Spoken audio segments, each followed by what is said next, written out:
और यूक्रेन तनाव ने लिया नया मोड़। रूस समर्थकों पर यूक्रेन में तगड़ा हमला।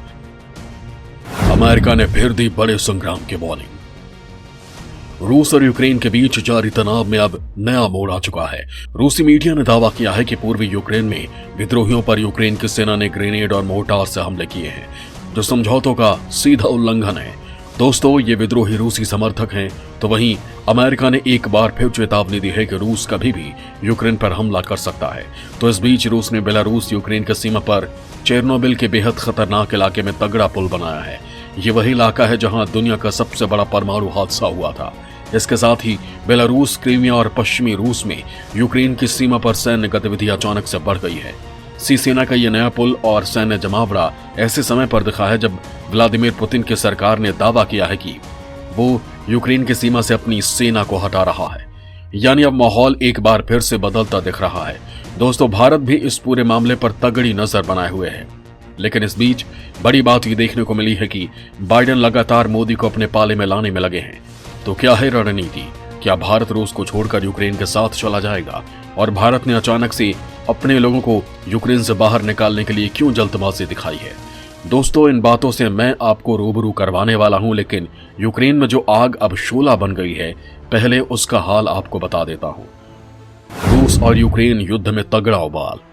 क्या विद्रोहियों पर हमले का जवाब देगा रूस? क्या महासंग्राम का हो गया है आगाज? दोस्तों, रूस की स्पुतनिक समाचार वेबसाइट के मुताबिक यूक्रेन की सेना ने देश के पूर्वी इलाके में 4 जगहों पर मोर्टार, गोले और ग्रेनेड से हमला किया है, जिस पर रूस ने कहा कि यूक्रेन की सेना ने मिन्स्क समझौते का उल्लंघन करते हुए सीजफायर का उल्लंघन किया है और हथियारों का इस्तेमाल किया है। फरवरी 2015 में हुए इस समझौते में रूस समर्थक विद्रोही गुटों और यूक्रेन की सरकार के बीच सीजफायर हुआ था। इसके तहत सेना की वापसी, आर्थिक रिश्तों की शुरुआत, यूक्रेन में संवैधानिक सुधार आदि पर सहमति बनी थी। अब रूसी मीडिया का ये दावा अगर सही है तो दोनों देशों के बीच पहले से चला आ रहा तनाव और भड़क सकता है। इससे पहले रूसी राष्ट्रपति व्लादिमीर पुतिन ने कहा था कि मिन्स्क समझौता ही पूर्वी यूक्रेन में विवाद की समाप्ति का एकमात्र संभावित हल है। रूसी मीडिया का दावा है कि यूक्रेन इस समझौते को पूरा नहीं करना चाहता है। पुतिन का कहना है कि यूक्रेन विवाद को सुलझाने के लिए हो रही वार्ता से पीछे हट रहा है। इसी को देखते हुए नाटो रूस की सीमा के पास हथियार जमा कर रहा है। इस बीच अमेरिकी राष्ट्रपति कार्यालय ने चेतावनी दी है कि रूस कभी भी यूक्रेन पर हमला कर सकता है। बड़ी बात यह है कि राष्ट्रपति जो बाइडेन ने उपराष्ट्रपति कमला हैरिस और विदेश मंत्री को म्यूनिख में हो रहे सम्मेलन में हिस्सा लेने के लिए कहा है, ताकि दुनिया भर के नेताओं को रूस के खिलाफ एकजुट किया जा सके। अमेरिका ने कहा है कि दुनिया को अब अपनी आंखें खुली रखनी चाहिए और रासायनिक हथियारों के इस्तेमाल के प्रति सतर्क रहना चाहिए, क्योंकि रूस ने यूक्रेन की सीमा से बलों की वापसी की अपनी घोषणा के बावजूद 7,000 से ज्यादा और जवानों को तैनात किया है। यूक्रेन पर रूस के हमले की आशंका अभी तक हकीकत में नहीं बदली है, लेकिन अमेरिका और उसके सहयोगियों का कहना है कि इसकी आशंका अब भी उतनी ही अधिक बनी हुई है। रूस ने यूक्रेन के पूर्व, उत्तर और दक्षिण में करीब 2 लाख से ज्यादा जवानों को तैनात किया हुआ है। बड़ी बात यह है कि रूस ने बुधवार को कहा था कि वो और अधिक सैनिकों और हथियारों को सैन्य अड्डों पर वापस ला रहा है। हालांकि अब अमेरिका के अलावा ब्रिटेन के डिफेंस इंटेलिजेंस चीफ ने भी कहा कि रूस यूक्रेन की सीमा पर अपनी सैन्य क्षमताओं में इजाफा कर रहा है। उनके मुताबिक रूस यूक्रेन की सीमा से सैनिक वापस बुलाने के दावे कर रहा है, लेकिन दूसरी ओर युद्ध के लिए गुपचुप तरीके से लामबंद कर रहा है। रूस हमले के लिए झूठे बहाने का इस्तेमाल कर सकता है, जिसमें नाटो गतिविधि या रूसी क्षेत्र में घुसपैठ के दावे शामिल है। ब्रिटेन के डिफेंस इंटेलिजेंस चीफ ने कहा कि हमें इस बात के सबूत नहीं मिले हैं कि रूस ने यूक्रेन की सीमाओं से सेना वापस बुला लिया है, बल्कि वो बख्तरबंद वाहन, हेलीकॉप्टर और एक फील्ड हॉस्पिटल का यूक्रेन की सीमाओं की ओर बढ़ा रहा है। तो वहीं नाटो के महासचिव ने कहा कि रूस यूक्रेन सीमा पर तनाव कम होने का कोई संकेत नहीं है। सेना की वापसी नहीं हुई है। हालांकि इस मामले में उन्होंने कहा कि नाटो बातचीत के लिए तैयार है और रूस के लिए संघर्ष के कगार से पीछे हटने और शांति का रास्ता चुनने में देर नहीं हुई है। यूक्रेन पर क्या सीक्रेट हमले के फिराक में है रूस?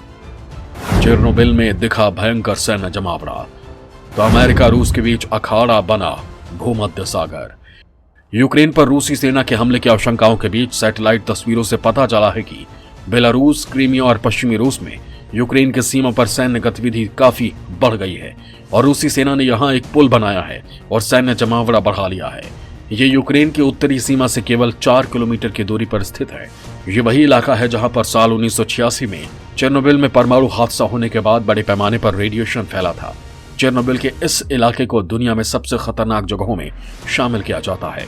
तस्वीरों में यह भी पता चला है कि रूस ने क्रीमिया और पश्चिमी रूस में बड़े पैमाने पर सैनिक और हथियारों से लैस वाहन तैनात कर रखे हैं। इसके अलावा रूसी सेना का तोपखाना बेलारूस में अभ्यास करते हुए दिखा है।